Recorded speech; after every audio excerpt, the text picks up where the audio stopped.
only bind you if you let it.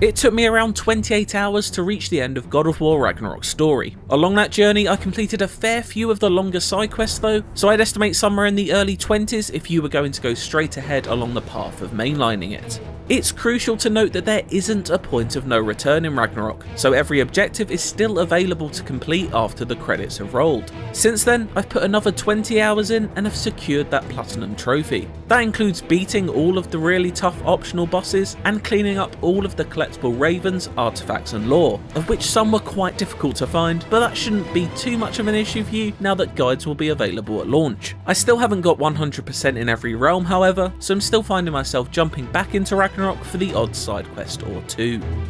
My playthrough of God of War Ragnarok took about 34 hours. I played pretty intuitively for the first half, only following side quests and alternate paths when it seemed truly interesting. As the narrative started to reach its conclusion, I mainlined the story pretty heavily, despite Atreus often telling me to slow down and do some side content. If I didn't have to finish my playthrough for work, it would have taken me about 50 hours easily, and I still don't know if I'd be done at that point. Atreus and Mimir are in charge of the game's pacing, and they are good at reminding you there's a lot to be done other than the main story. But it can be hard to listen when you just need answers. God of War Ragnarok's story is fantastic, but some of the side content contains the best stories and battles the world has to offer, so don't be afraid to take your time.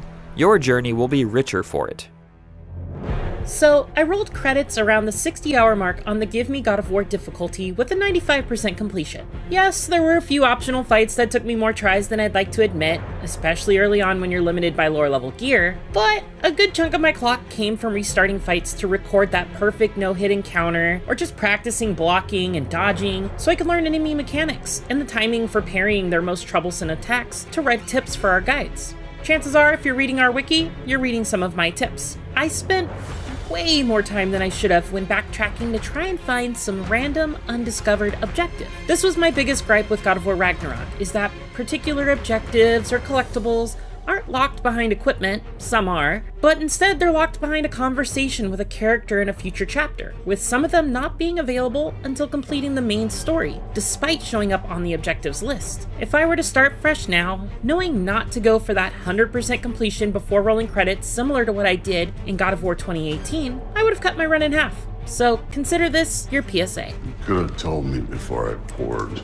It took me about 42 hours to do everything I could in the game before the final sequence of the story, and then I got a final playtime of about 44 hours on the Gimme Balance mode. Anytime there's a game with collectibles and unlockable weapons or armor, I make sure to get it all before the ending of the story. In God of War Ragnarok's case, that meant backtracking through all the realms with newly acquired abilities to tick off all the items on the collectible checklist. Back to smashing through things for fun and profit. Some of it was still fun and exciting, while others not so much. I highly recommend fully clearing Alfheim before finishing that arc if you're also a completionist type. And now there's all these post-story things to collect. I can't wait.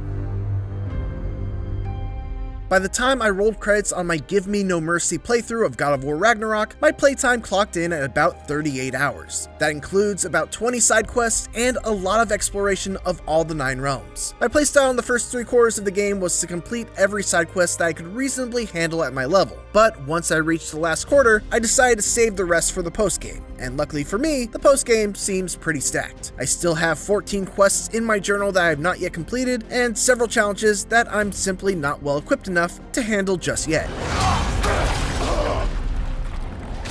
I blasted through the story of God of War Ragnarok in just over 26 hours, and made a solid, but partially failed attempt to avoid any side missions as I went. It's incredibly easy to get distracted in God of War Ragnarok, but after witnessing a handful of Metroidvania-like, you can't do this until you have this areas, I made the decision to focus purely on the story and mop up everything else after the journey was complete.